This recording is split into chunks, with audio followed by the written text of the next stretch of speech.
বন্ধুরা, আজ আমি সূর্যমুখী ফুল পিঠার দারুণ একটা রেসিপি আপনাদের সাথে শেয়ার করব। পিঠেগুলো যেমন দেখতে সুন্দর হবে তেমনি খেতেও খুবই টেস্টি হবে। ঘরে থাকা সামান্য উপকরণ দিয়ে খুবই কম সময়ের মধ্যে পিঠেগুলো বানিয়ে নিতে পারবেন। সম্পূর্ণ ভিডিওটা দেখার অনুরোধ রইল। রেসিপিটা ভালো লাগলে চ্যানেলটা সাবস্ক্রাইব করতে একদম ভুলবেন না। নমস্কার বন্ধুরা, আমি পাপড়ি পদ্মাবতী ফুড ক্রিয়েশনে আপনাদের সবাইকে স্বাগত। সূর্যমুখী ফুল পিঠে তৈরি করার জন্য আমি প্রথমেই গ্যাস জ্বালিয়ে একটা কড়াই বসিয়ে দিয়েছি আর অল্প একটু জল আমি দিয়ে দিয়েছি। আর এতে আমি দিয়ে দিলাম কোরানো নারকেল। আর এরপর 100 গ্রাম খেজুরের পাটালি গুড় আমি ছোট ছোট টুকরো করে এভাবে দিয়ে দিলাম। আর অল্প একটুক্ষণ নাড়ার পরেই গুড়গুলো কিন্তু মেল্ট হয়ে যাবে। এভাবে আমি একটু নাড়াচাড়া করে নিচ্ছি। আর যখন গুড়গুলো একটু নরম হয়ে আসবে এভাবে খুন্তি দিয়ে একটু যদি ভেঙে দেওয়া হয় একদম নারকেলের সাথে খুবই অনায়াসে কিন্তু মিশে যাবে। এরপর একটু ভালো করে নাড়াচাড়া করে নেওয়ার পর যখন একটু পাক মতো এসে যাবে তখন আমি এখানে 2 চামচ চালের গুঁড়ি, এটা গোবিন্দভোগ চালের গুঁড়ি, আমি এভাবে একটু জলে গুলে দিয়ে দিলাম। এতে কিন্তু খুবই অসাধারণ একটা টেস্ট আসবে। এরপর খুব ভালো করে নাড়াচাড়া করে পুরটা কিন্তু খুবই অল্প সময়ের মধ্যে রেডি হয়ে যাবে। পুরটা একদম রেডি হয়ে গেছে, আমি এটা নামিয়ে নিয়েছি। এরপর একটা বাটিতে আমি বেশ খানিকটা জল খুব ভালো করে ফুটিয়ে নিয়েছি। আর আমি এখানে থালার ভেতরে সেদ্ধ চালের গুঁড়ি নিয়েছি, দিয়ে দিলাম স্বাদ মতো নুন। আর এরপর ফুটন্ত জল দিয়ে এই গুঁড়িটা আমি মেখে নেব।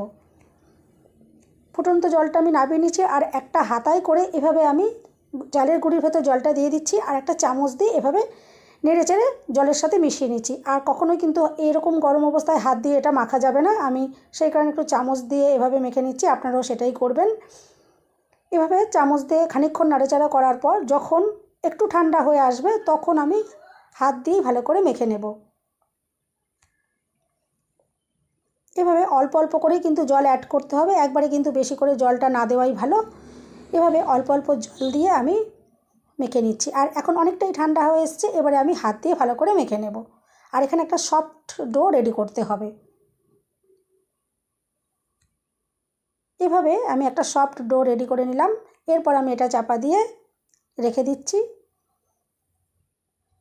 এরপর যে নারকেলের পুর আমি রেডি করেছিলাম সেখানে আমি হাফ চামচ কোকো পাউডার দিয়ে দিলাম। এতে একটা সুন্দর যেমন কালার আসবে তেমনি সুন্দর ফ্লেভারও আসবে।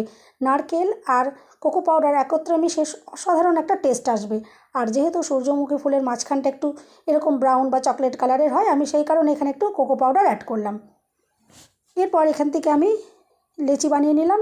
আর যে সাদা আমি চালের গুঁড়িটা মেখে নিয়েছিলাম তাতে আমি একটু অরেঞ্জ ফুড কালার দিয়ে দিলাম।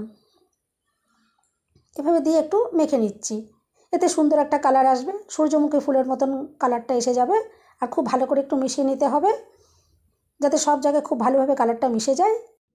এরপর আমি একটু গুঁড়ো ময়দা ছড়িয়ে বেলে নেব। আর খুব একটা পাতলাও নয় আর খুব একটা মোটাও নয়, এরকম রেখে বেলে নিতে হবে।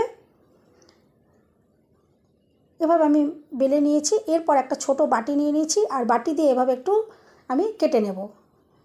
এভাবে যদি কেটে নেওয়া হয় তাহলে প্রত্যেকটা ফুল কিন্তু একই মাপের তৈরি হবে। আমি এগুলোর থেকে এভাবে কেটে নিচ্ছি। সমস্তগুলো আমি কেটে রেডি করে নিয়েছি। এরপর পুরটাও রেডি রয়েছে। আমি এবারে একটা যে হলুদ কালারের যে লুচির মতন আমি বেলে নিলাম তার উপরে এভাবে আমি একটা নারকেলের পুর দিয়ে দিলাম। আর ওপর থেকে আবারও একটা লুচির মতন অংশ দিয়ে এভাবে চাপা দিয়ে দিচ্ছি। আপনারা দেখে বুঝতেই পারছেন আমি কিভাবে করছি। এভাবে চাপা দেওয়ার পর আর সাইডগুলো খুব ভালো করে আমি একটু এভাবে একটু আঙুল দিয়ে চেপে চেপে আটকে দিচ্ছি যাতে কোনো মতে খুলে না যায়। এভাবে একটু ভালো করে আমি আটকে দিলাম। আর আটকে দেওয়ার পর একটা কাঁটা চামচ দিয়ে আমি এভাবে একটু দাগ দাগ করে দিচ্ছি। আর কাঁটা চামচটা যাতে আটকে না যায় সেই জন্য আমি একটুখানি ময়দাতে একটু লাগিয়ে নিয়েছি চামচটা, যাতে চামচটা ইজিভাবে দাগ করতে পারা যায়। এভাবে দাগ দাগ করে নিলাম। আর এরপর একটা চামচের উল্টো সাইড দিয়ে এভাবে আমি কেটে নিচ্ছি। আপনারা চাইলে ছুরি দিয়েও কাটতে পারেন, আমি একটা চামচের উল্টো সাইড দিয়ে এভাবে কেটে নিলাম। আর কেটে নেওয়ার পর কাটা অংশটাকে ধরে এভাবে একটুখানি হাতে যদি একটুখানি চাপ দেওয়া হয় দেখবেন একটা সুন্দর একটা ফুলের পাপড়ির মতন তৈরি হয়ে যাবে। এভাবে দেখুন ফুলের পাপড়ির মতন তৈরি হয়ে যাচ্ছে। আর এভাবে করার পর দেখুন কতটা অসাধারণ দেখতেও লাগছে। আর প্রত্যেকটা কাটা অংশকেই আমি এভাবে ফুলের পাপড়ির মতন তৈরি করে নেব। আর এই পিঠাটা কিন্তু তৈরি করা খুবই ইজি, যেমন দেখতে সুন্দর তেমনি খেতেও কিন্তু খুবই অসাধারণ লাগে। অবশ্যই একবার এই শীতে ট্রাই করে দেখতে পারেন। আমরা নানান রকমের তো পিঠে ট্রাই করছি, এটাও একবার ট্রাই করে দেখতে পারেন, দেখবেন খুবই ভালো লাগবে। এভাবে দেখুন ফুলের পাপড়ির অংশগুলো আমি এভাবে তৈরি করে নিলাম। আর এভাবে করে নেওয়ার পর যে মাঝখানের যে অংশটা রয়েছে, এবারে এখানটায় আমি একটা কাঁচি নিয়ে নিয়েছি, আর কাঁচি দিয়ে ঠিক এভাবে কেটে কেটে এখানে ডিজাইনটা করে নেব। তাহলে দেখবেন একদম সূর্যমুখী ফুলে যেরকম মাঝখানটা ব্রাউন কালারের থাকে ঠিক সেরকম দেখতে লাগবে। এভাবে আমি কেটে কেটে নিচ্ছি। আর বন্ধুরা, রেসিপিটা যদি ভালো লাগে অবশ্যই কিন্তু লাইক, শেয়ার, কমেন্ট করতে ভুলবেন না। আর চ্যানেলটা সাবস্ক্রাইব করে বেল বাটন ক্লিক করে নেওয়ার অনুরোধ রইল। এভাবে দেখুন আমি পিঠেটা রেডি করে নিচ্ছি। কাঁচি দিয়ে এভাবে কেটে দিলেই দেখুন কি সুন্দর মাঝখানটা তৈরি হয়ে যাচ্ছে। আর এটা তৈরি হওয়ার পর দেখবেন কতটা অসাধারণ দেখতে লাগবে। এভাবে কাঁচি দিয়ে কেটে কেটে আমি ডিজাইনটা তৈরি করে নিচ্ছি। আর দেখুন খানিকটা হওয়ার পরেই দেখে বুঝতেই পাচ্ছেন কতটা সুন্দর দেখতে লাগছে। এভাবে করে আমি সমস্ত জায়গাটাই এভাবে একটু কেটে নেব।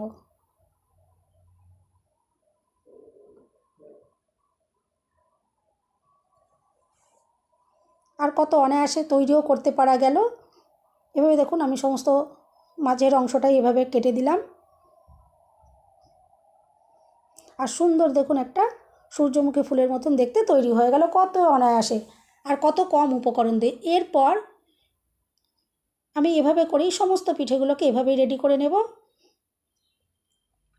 আর মাঝের অংশগুলো এভাবে একটু আমি হাত দিয়ে একটু চেপে চেপে দিচ্ছি, একটু যাতে দেখতে ভালো লাগে। এভাবে একটু আমি করে দিলাম। এভাবে বাকি পিঠেগুলোকে আমি রেডি করে নিয়েছি। আর এরপর পিঠেগুলোকে ভাপিয়ে নিতে হবে। আমি একটা গামলিতে জল ফুটিয়ে নিয়েছি, আর একটা ঝাঁঝরি থালার ভেতরে আমি এখন এই পিঠে বসিয়ে দেবো। আর ঝাঁঝরি থালাতে অবশ্যই কিন্তু একটু তেল মাখিয়ে দিতে হবে। আমি একটু তেল মাখিয়ে দিয়েছি, তার উপর আমি পিঠে দিয়ে দিয়েছি। আর এভাবে চাপা দিয়ে আমি মিনিট 3 ভাপিয়ে নেবো, কারণ এটা যেহেতু পাপড়িগুলো খুবই পাতলা পাতলা রয়েছে, বেশি সময় ধরে ভাপানোর কোনো প্রয়োজন নেই। বেশি সময় ধরে ভাপালে পাপড়িগুলো ভেঙে যেতে পারে। আমি মিনিট 3 এভাবে ফুটিয়ে নিয়েছি। এভাবে ভাপিয়ে নেবার পর আমি নামিয়ে নিয়েছি, এখন ঠান্ডা হয়ে গেছে। আর আপনাদেরকে আমি একটা দেখাচ্ছি যে কতটা সুন্দর দেখতে লাগছে। আর দেখে বুঝতেই পারছেন পিঠেগুলো কতটা সুন্দর দেখতে লাগছে। আমি একটা এভাবে নিয়ে এসে দেখাচ্ছি, দেখুন কতটা অসম্ভব দেখতে সুন্দর লাগছে। কোনো অংশেই মনে হবে না যে এটা সূর্যমুখী ফুল নয়, কতটা সুন্দর দেখতে লাগছে। বাড়ির পরিবারকে সবাইকে যদি তৈরি করে খাওয়ান, সবাই কিন্তু ভীষণই খুশি হবে। সবাই সুস্থ থাকবেন, ভালো থাকবেন। দেখা হবে নেক্সট ভিডিওতে। ভিডিওটা শেষ পর্যন্ত দেখার জন্য সবাইকে রইল অসংখ্য অসংখ্য ধন্যবাদ।